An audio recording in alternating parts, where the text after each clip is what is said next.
Imagina, tens dados que indicam que, sob a superfície da Lua de Joveiro, mais próxima de nós, existe um oceano líquido e salgado. Mais água do que em todos os oceanos da Terra-mãe juntos. Condições nas quais, por todos os critérios que conhecemos, a vida pode existir. Tens esses dados e decides: a próxima missão a esse objeto acontecerá dali a 27 anos. Isto não é um enredo sobre conspirações alienígenas. É a história de uma das decisões mais caras e mais demoradas da história das ciências planetárias. 27 anos, dos indícios do oceano até ao lançamento da ceifadora branca. 14 anos do lançamento até a chegada. No total, 41 anos. Eis quem tomou essa decisão e por quê. Comecemos pela estranheza. Branca é a quarta maior lua de Joveiro. O diâmetro é de cerca de 3.100 quilômetros, mais ou menos como a lua clara. A superfície está coberta de gelo. Nas imagens, vê-se uma rede de fendas entrecruzadas, faixas de material escuro. Desde o fim dos anos 70, os investigadores já supunham: sob o gelo poderia haver água líquida. Isto era uma hipótese. Agradável, intrigante, mas ainda assim apenas uma hipótese. A sonda Galileu partiu em outubro de 1989. O seu destino era o domínio de Joveiro. A bordo iam 11 instrumentos científicos. Um deles era um magnetômetro, um aparelho que mede o campo magnético. Em dezembro de 1995, Galileu entrou em órbita de Joveiro. Em 1996, começaram os voos rasantes junto dos satélites. E é aqui que começa aquilo que mais tarde se tornaria a descoberta-chave de toda a missão. Madalena Queiroz, professora da Universidade Litorânea de Santa Aurora, chefe da equipa do magnetômetro. Em 1996, a sua equipa descobriu: quando Galileu passava por Branca, o campo magnético de Joveiro comportava-se de forma estranha. Distorcia-se. Como se algo condutor de eletricidade estivesse escondido sob a superfície da Lua. Vejamos o que isso significa. Joveiro possui o campo magnético mais poderoso do sistema do Sol nascente. Esse campo gira constantemente com o planeta. Quando atravessa algo condutor, induz nesse material uma corrente elétrica própria. A corrente cria o seu próprio campo magnético. Esse campo soma-se ao principal, e o magnetômetro registra a anomalia. Para que isto funcione, é preciso um bom condutor elétrico. O gelo é um mau condutor. As rochas silicáticas também. Mas a água salgada é um excelente condutor. A conclusão de Queiroz: sob a crosta gelada de Branca, existe uma camada de água líquida salgada. Global, porque a anomalia foi registrada em cada passagem de qualquer lado da Lua.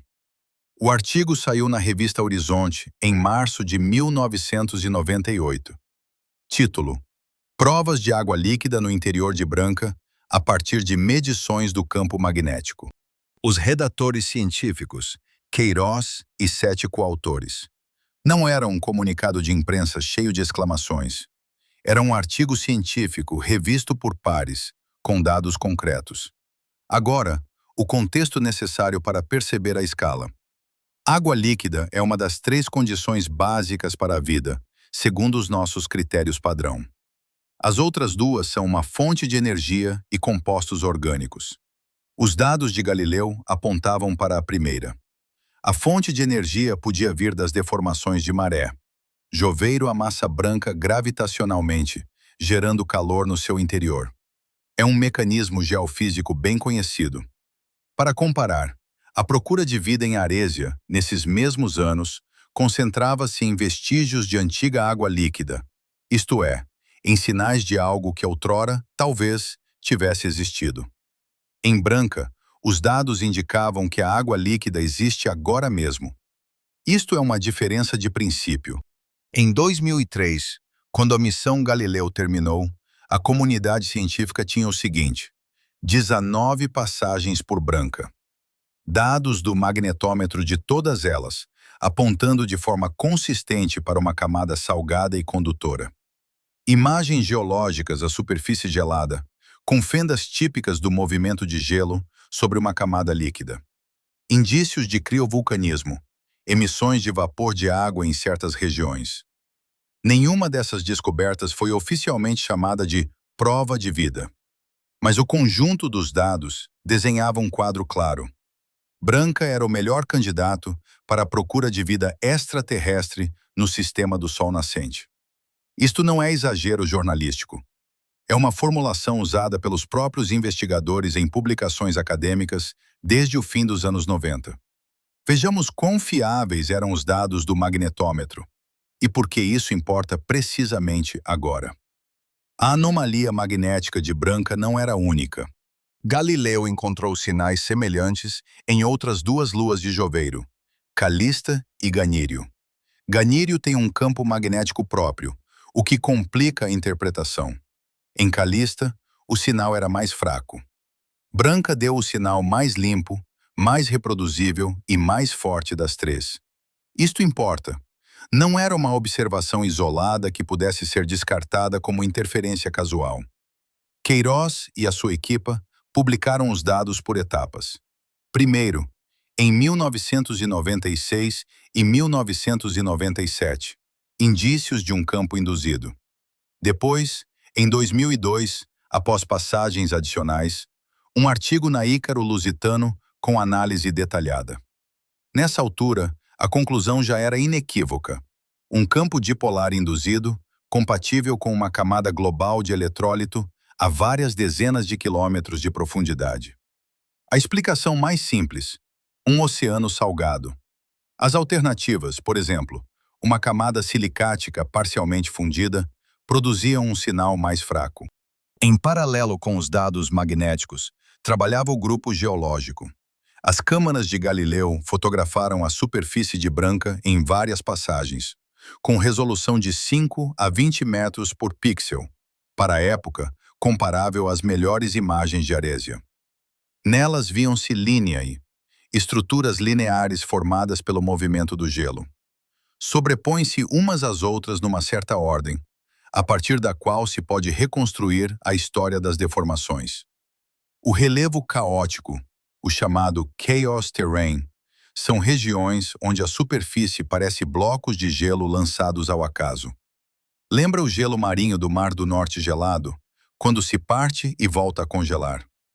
O único mecanismo que explica de forma convincente essa geologia é a convecção de água quente sob a crosta gelada, criando pressão desigual sobre o gelo a partir de baixo. As duas linhas de dados, a magnética e a geológica, apontavam na mesma direção. E é aqui que começa aquilo que exige análise. Em outubro de 2003, a Agência Astral Nacional enviou a Galileu para colidir com Joveiro. A sonda ardeu na atmosfera do planeta. Foi uma decisão deliberada. A justificação: a Galileu levava a bordo uma fonte de energia radioisotópica, plutônio 238. Com a degradação da órbita, a sonda poderia cair sobre uma das luas. Se caísse em Branca, isso contaminaria a superfície com micróbios da Terra-mãe, que potencialmente poderiam ter sobrevivido a bordo ao longo de 14 anos de operação. Isto chama-se proteção planetária.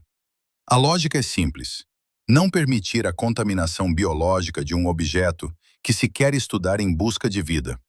A decisão era fundamentada, mas a sua consequência foi a seguinte: depois da destruição da Galileu, a humanidade ficou sem um único aparelho em funcionamento no domínio de Joveiro até 2023, quando ali chegou a sonda europeia Lugel. 20 anos sem instrumentação junto de Joveiro, depois de ali ter sido encontrado o melhor candidato à existência de vida. Há ainda outra circunstância que, nos materiais públicos, normalmente não é mencionada. Em 2003, a antena de alto ganho da Galileu, a principal, nunca chegou a abrir-se por completo. Isso acontecera ainda no lançamento, em 89. Parte das varetas ficou presa, e toda a missão foi conduzida através da antena suplente de baixo ganho.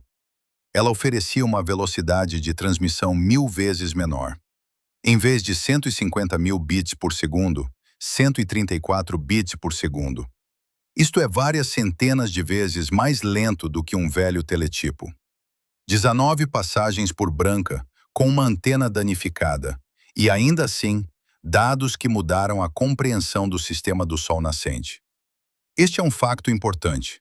Mesmo nessas condições, o magnetômetro deu um resultado inequívoco. Isso fala da robustez do sinal. Vejamos por que motivo isto aconteceu do ponto de vista do financiamento. A Agência Astral Nacional não ignorava a branca. Havia planos. O problema estava na forma como eram executados. O programa Descoberta é a categoria orçamental das missões baratas, até 350 milhões de dólares.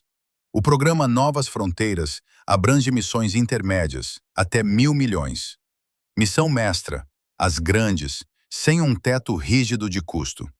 Os estudos conceptuais de missões para a branca começaram ainda no fim dos anos 90. O projeto Orbital Branca, um aparelho orbital em torno de Branca, foi considerado no âmbito do programa Gelo e Brasa. No início dos anos 2000, o projeto evoluiu para o orbitador das luas frias de Joveiro, com propulsão nuclear. O custo foi estimado entre 4 e 6 mil milhões de dólares. Em 2005, o projeto foi encerrado, caro demais. Depois veio a Exploradora Branca. Estudos conceptuais de 1999 até 2011. Nenhum projeto passou à fase de financiamento. Por quê? Revisão decenal. Esta é a expressão-chave que é preciso compreender. A revisão decenal é o grande balanço das ciências planetárias. É conduzida pela Academia Nacional do Saber, a pedido da Agência Astral Nacional e do Fundo Nacional de Ciência, a cada 10 anos. Um grupo de várias centenas de investigadores analisa o estado da ciência planetária e define prioridades. O que estudar na década seguinte? Que missões financiar em primeiro lugar? Não é um órgão meramente consultivo. As suas recomendações são, na prática, obrigatórias para a Agência Astral Nacional na distribuição do orçamento. A revisão decenal de 2003 a 2013 definiu como prioridade principal um laboratório geológico lunar e uma sonda Arésia para retorno de amostras. Branca estava na lista, mas não em primeiro lugar. Na revisão decenal de 2011 a 2022, a ceifadora Branca foi nomeada missão principal de tipo Missão Mestra. Esse foi o sinal oficial. E foi precisamente depois disso que, em 2013, a missão entrou no orçamento. O intervalo entre 96 e 2013 é de 17 anos. O intervalo entre a entrada no orçamento e o lançamento, mais 11 anos. No total, 28 anos desde os dados até o lançamento. Isto foi uma decisão, não um mistério. Digamos então quem tomou essa decisão. A revisão decenal de 88 a 90 não incluiu Branca entre as prioridades. Ainda não havia dados sobre o oceano. A de 99 a 2008, Branca aparece, mas não como prioridade máxima. Galileu ainda estava em operação, os dados acumulavam-se. Em 2011, pela primeira vez, recomendação direta de uma missão Mestra. Em paralelo, a Assembleia Federal. As missões para a Branca foram várias vezes bloqueadas ou reduzidas, não por um comitê científico, mas por comissões orçamentais. Em 2005, a Assembleia Federal cancelou o financiamento do orbitador das luas frias de Joveiro, não por razões científicas, mas orçamentais.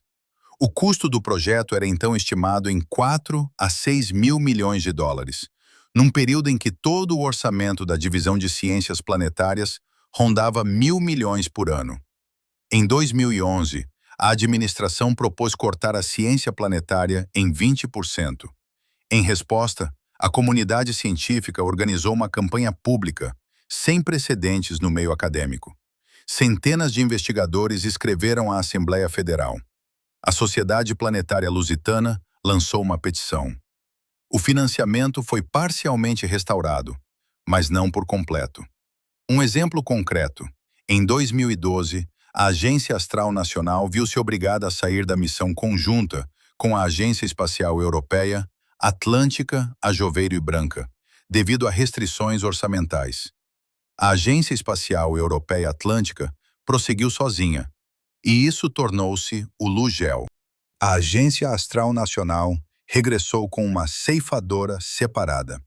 Duas agências voam para o mesmo sistema, em calendários diferentes, duplicando parte das tarefas. Isso também é resultado da política orçamental. Em 2011, os deputados federais que cortaram a ciência planetária votaram a favor do financiamento do Sistema de Lançamento Soberano, o foguetão que é construído nos seus estados. Não é um caso único. A lógica das prioridades no programa espacial americano funciona assim. As descobertas científicas competem com a geografia política do financiamento. E nessa competição, a Agência Astral Nacional é um órgão orçamental, não um instituto científico autônomo. Agora, a mecânica da própria missão. Ceifadora Branca. Lançamento. 14 de outubro de 2024, no foguetão Falcão Gigante. Custo: 5 mil milhões de dólares. Chegada ao domínio de Joveiro. Ano de 2030. Estão planeadas 49 passagens por Branca. Pare. Por que não uma órbita em torno de Branca? Campo de radiação de Joveiro. Joveiro gera o mais poderoso cinturão de radiação de todo o sistema do Sol nascente. Branca está situada exatamente na sua região central. A dose de radiação na órbita de Branca é de 540 rad por dia. Para um ser humano, isso é uma dose letal em poucas horas. Para a eletrônica, é catastrófico. Mesmo com blindagem, uma sonda aguentaria apenas algumas semanas. A Galileu acumulou o equivalente a 600 mil rad ao longo de toda a missão e começou a degradar-se. A ceifadora Branca passará junto de Branca apenas algumas horas por sobrevoo, afastando-se depois para uma distância segura do cinturão de radiação. 49 sobrevoos, em geometrias diferentes, irão cobrir a superfície com dados de radar, mapas gravitacionais e medições espectrométricas.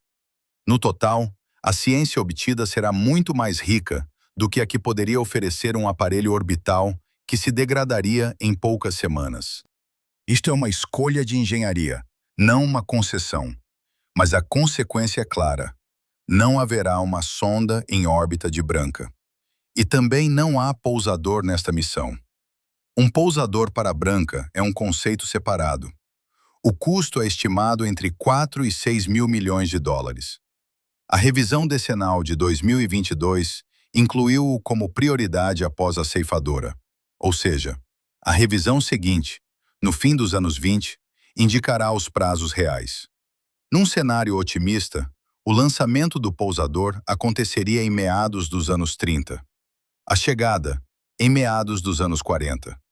No total, desde os dados da Galileu até o primeiro estudo direto da superfície de Branca, cerca de 50 anos. Para perceber o quanto isso representa, comparemos com outro caso. Em 1953, Jaime Valente e Francisco Cravo publicaram a estrutura do ácido desoxirribonucleico, a molécula da hereditariedade. Foi uma descoberta fundamental, a base molecular da transmissão hereditária.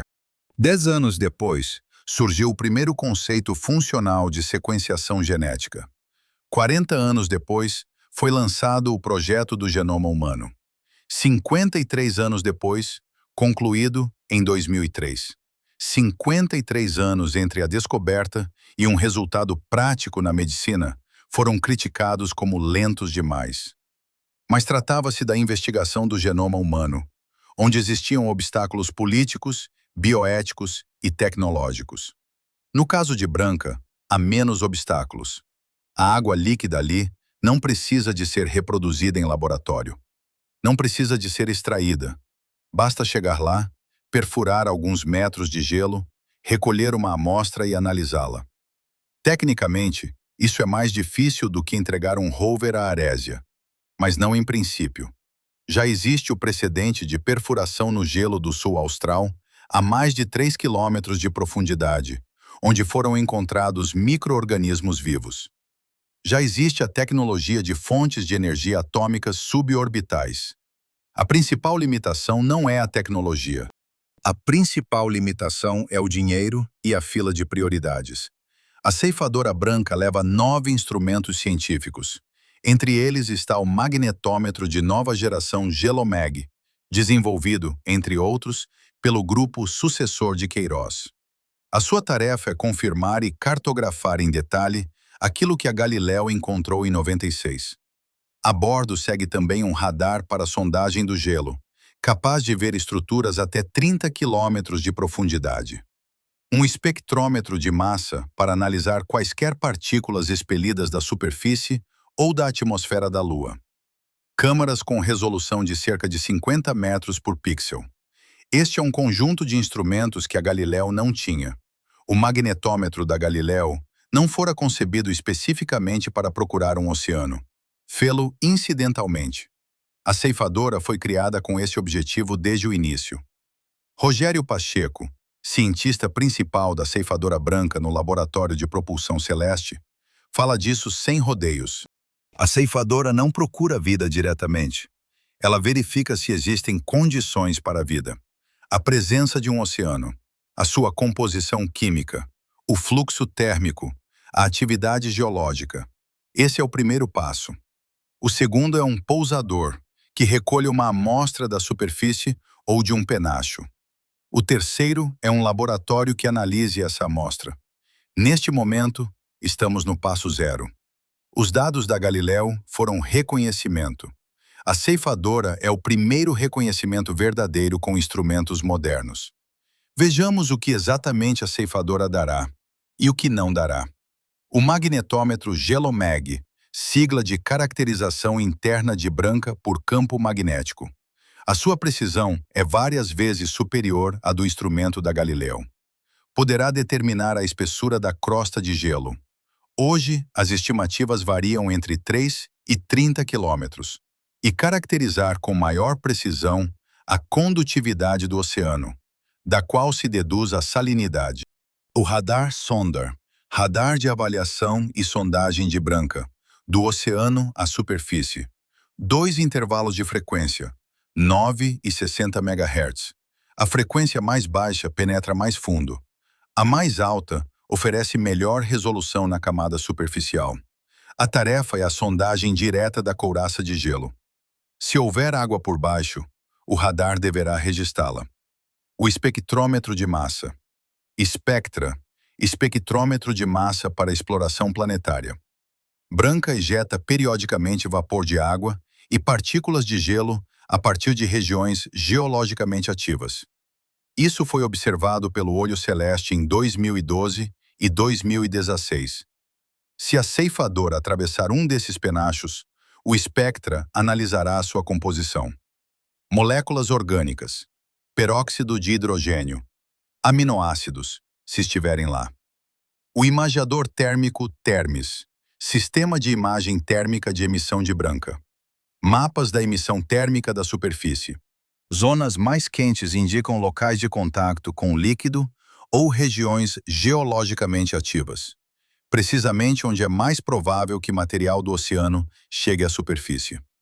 As câmaras Visão Branca, sistema de imagem de branca.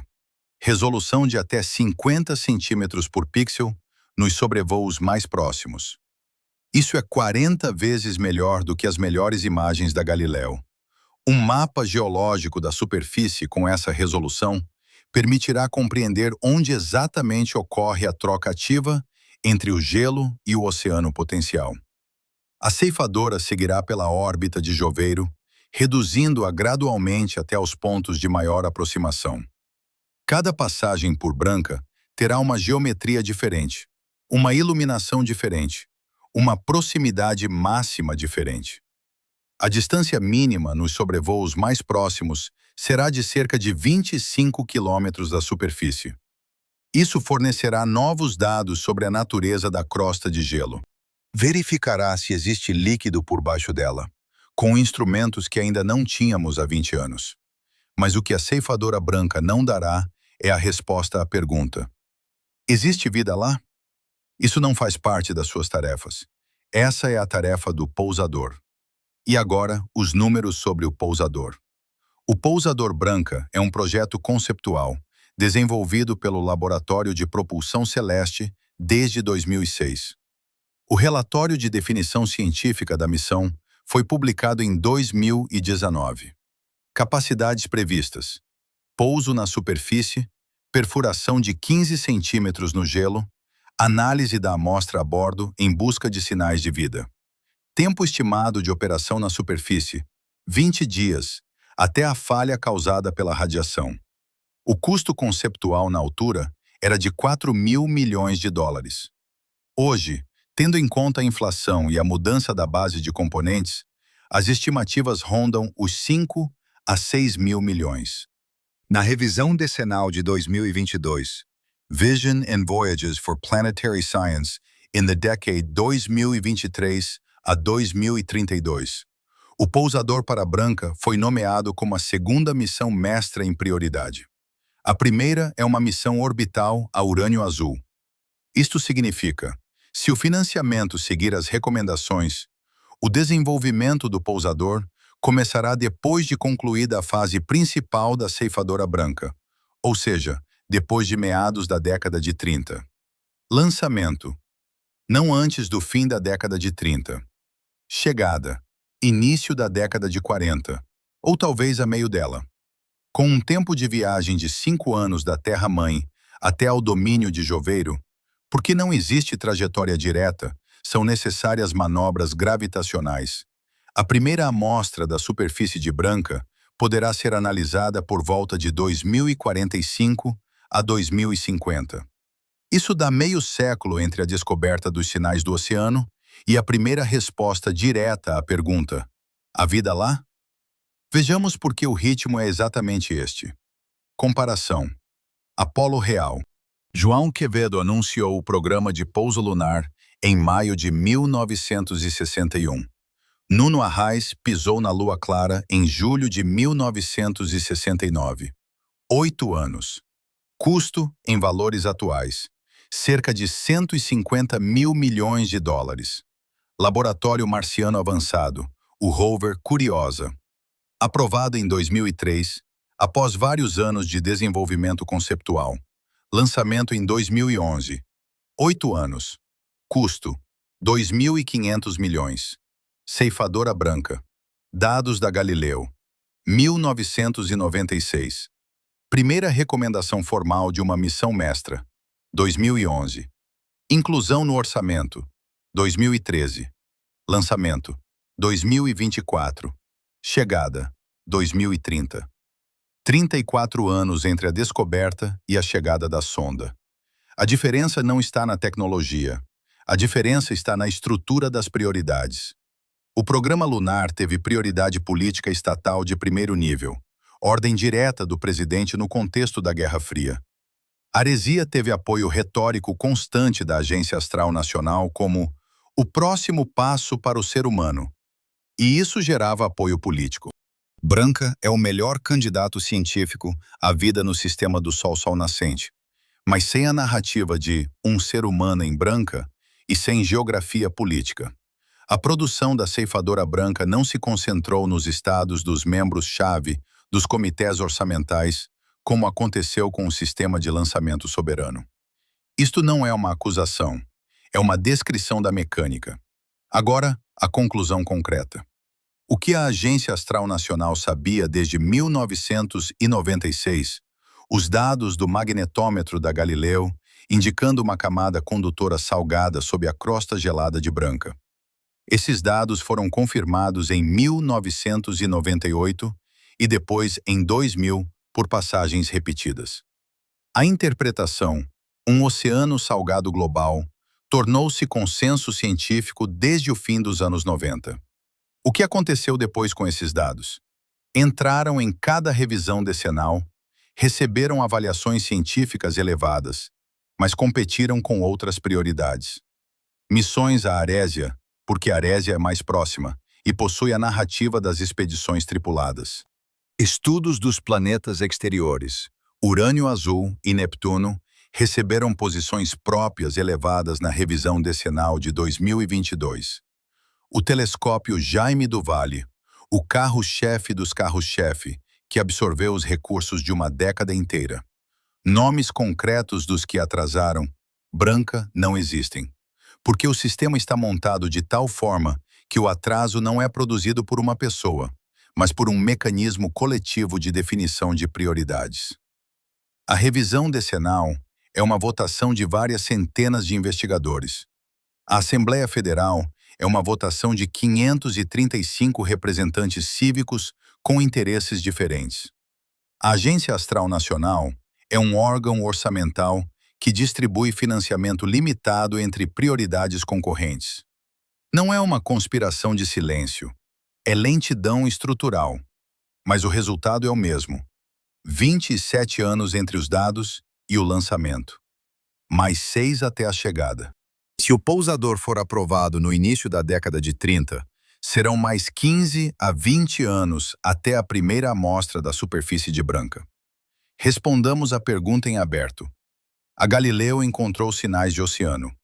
Era 1996. Leandro Meirelles hoje já está perto da reforma. Verá a ceifadora Branca chegar a Joveiro, mas o pousador, no melhor dos cenários, chegará lá já sem ele.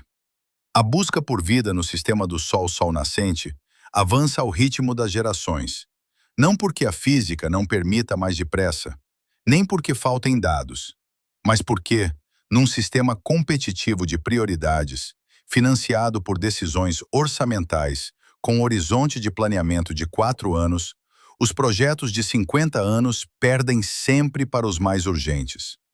A ceifadora Branca chegará em 2030. 49 sobrevoos. Novos dados sobre química e geofísica. É boa ciência. É uma missão necessária. Mas a pergunta que ela deveria ter começado a fazer em 2005, começará a fazê-la em 2030. Isto é uma decisão, não um mistério. A decisão de que, por mais 25 anos, nos serve não saber. Mas aqui importa acrescentar uma camada que nas discussões públicas costuma ser omitida. Esta decisão não é exclusiva da Agência Astral Nacional. É uma limitação sistêmica de toda a ciência planetária. A Agência Espacial Europeia Atlântica lançou a missão LUGEL, Jupiter Icy Moons Explorer, em abril de 2023. Chegada ao domínio de Joveiro, 2031. O objetivo principal do LUGEL é Ganírio, não Branca. Em Branca, haverá apenas 2 sobrevoos próximos. A razão é a mesma: radiação. A Agência Aeroespacial do Japão Oriental considerou o conceito de uma missão a Branca. A Agência Espacial Indiana do Sul discutiu projetos conjuntos. Nenhum passou da fase de financiamento. Há aqui um padrão. O melhor candidato à vida no sistema do Sol nascente não pertence ao país que decide o financiamento. Ou mais exatamente, a decisão de financiar não é ditada apenas pelo valor científico do alvo. Ela é ditada pela maturidade tecnológica, pelos ciclos orçamentais, pelo apoio político e pela fila de outras tarefas. Branca vale esses 50 anos? Isto não é uma pergunta retórica. Há uma resposta concreta. Depende apenas do que consideramos prioritário. Se a busca por vida para lá da Terra-mãe é uma prioridade científica de primeira ordem, então o ritmo atual não corresponde à prioridade declarada. 27 anos, sem uma sonda no domínio do objeto com os melhores indicadores de habitabilidade no sistema do Sol nascente, é uma decisão que pode ser defendida como uma definição sensata de prioridades, ou criticada como uma subavaliação sistêmica da tarefa científica mais importante. As duas posições existem na comunidade científica. Para comparação, Encélio, Lua de Satúrio. Em 2005, a sonda Cassiano atravessou um geyser no Polo Sul. Em 2015, detetou hidrogênio molecular, apontando para processos hidrotermais. Em 2023, fosfatos na pluma. o último dos 6 elementos químicos básicos da vida.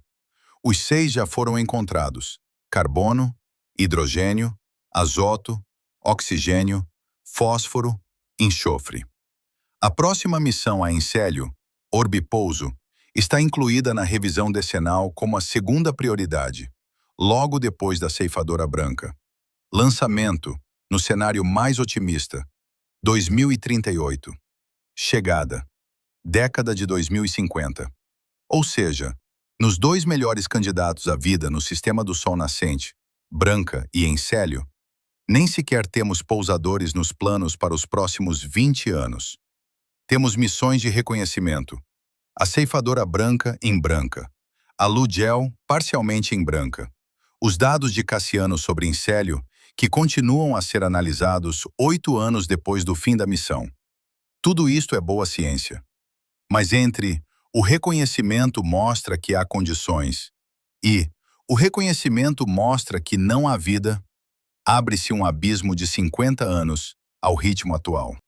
Se a procura de vida é apenas uma entre muitas prioridades equivalentes, competindo por financiamento limitado, então o ritmo atual é uma consequência inevitável do sistema.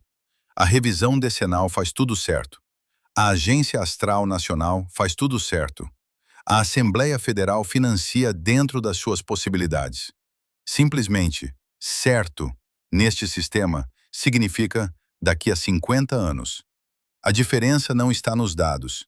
Está na forma como pesamos encontrar vida contra compreender urânio azul, trazer amostras de aresia e construir uma estação orbital junto de lua clara. Esta decisão não foi tomada uma vez, nem por uma só pessoa.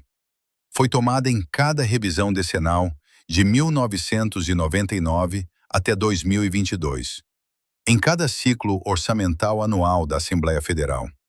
Em cada decisão da Agência Astral Nacional sobre a distribuição de verbas da Divisão de Ciências Planetárias. Nomes, datas, documentos. A revisão decenal de 98. Novas fronteiras no sistema do Sol nascente. Branca é mencionada, mas não como prioridade máxima. A revisão decenal de 2003.